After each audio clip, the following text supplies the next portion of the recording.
BNP সরকারের গণভোটের গণরায় উপেক্ষা ও রাষ্ট্র সংস্কারের জরুরি অধ্যাদেশগুলো বাতিল এবং সমসাময়িক বিষয়ে সংবাদ সম্মেলন করে জাতীয় নাগরিক পার্টি এনসিপি। রাজধানীর বাংলা মোটরে দলের কেন্দ্রীয় কার্যালয়ে সংবাদ সম্মেলনে দলটির যুগ্ম আহ্বায়ক সরোয়ার তুষার বলেন, বিএনপি ভাবছে আগামী 10 থেকে 15 বছর দেশে আর কোনো অভ্যুত্থান হবে না। তাদের এই ভাবনার জবাব দেবে জনগণ। তাদেরও ধারণা যে আগামী 10-15 বছরের মধ্যে কোনো গণঅভ্যুত্থান হবে না, সুতরাং আরামসে তারা এই কাজগুলো করতে পারবে। তো সেটা বাংলাদেশের জনগণই বলে দেবে। কিন্তু যে পথে বিএনপি যাচ্ছে এটা একটা আত্মঘাতী পথ, বেপরোয়া রেকলেস পথ, এবং আমরা সরকারকে বলবো এখনো সময় আছে 10 তারিখের আগে যে অধ্যাদেশগুলো আপনারা বাতিল করে দিচ্ছেন, জনগুরুত্বপূর্ণ যে অধ্যাদেশগুলো, জবাবদিহির সমস্ত অধ্যাদেশ বাতিল করে দিয়েছে, ক্ষমতা বৃদ্ধির অধ্যাদেশটাকে রেখে দিয়েছে। অ্যান্টি স্লিপার টেকনোলজি ও সফট টেক্সচার টাইল, নরম ঘাসের স্পর্শ, সাপোর্ট গ্রাস ম্যাট, নান্দনিকতার ছোঁয়া।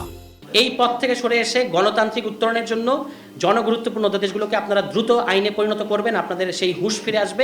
এ সময় দলের মুখপাত্র আসিফ মাহমুদ সজীব ভূঁইয়া বলেন, প্রধানমন্ত্রী এবং নির্বাহী বিভাগের ক্ষমতা বৃদ্ধির উপায়ের অধ্যাদেশগুলো রেখে জনগণের কাছে জবাবদিহিতার অধ্যাদেশগুলো বাতিল করা হচ্ছে। প্রধানমন্ত্রী এবং নির্বাহী বিভাগের ক্ষমতা বৃদ্ধির যে উপায়ের মধ্য দিয়ে করা যায় সেটা রাখা হচ্ছে, কিন্তু যেখানে জবাবদিহিতা করার বিষয় আছে, যেখানে জনগণের কাছে জবাবদিহিতা করতে হয় অ্যাকাউন্টেবিলিটির জায়গাগুলোতে, সেই অধ্যাদেশগুলোকে বাতিল করা হচ্ছে। এই গণভোটের রায় যদি আপনারা না মানেন তাহলে এই সরকারকে আমরা সেদিন থেকেই অবৈধ সরকার বলা শুরু করব, এবং আমরা এটার জন্য সময় নিব না। এই পরিস্থিতিতে আমাদের আসলে রাজপথে নামা ছাড়া কোনো উপায় ছিল না, এবং সামনের দিনে হয়তো আমাদের এই আন্দোলন আরও বড় পরিসরে আমাদেরকে ভাবতে হতে পারে।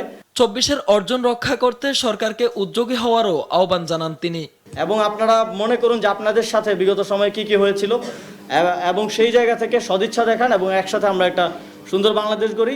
মেহেদী হাসান বাপ্পি, দেশ টিভি, ঢাকা।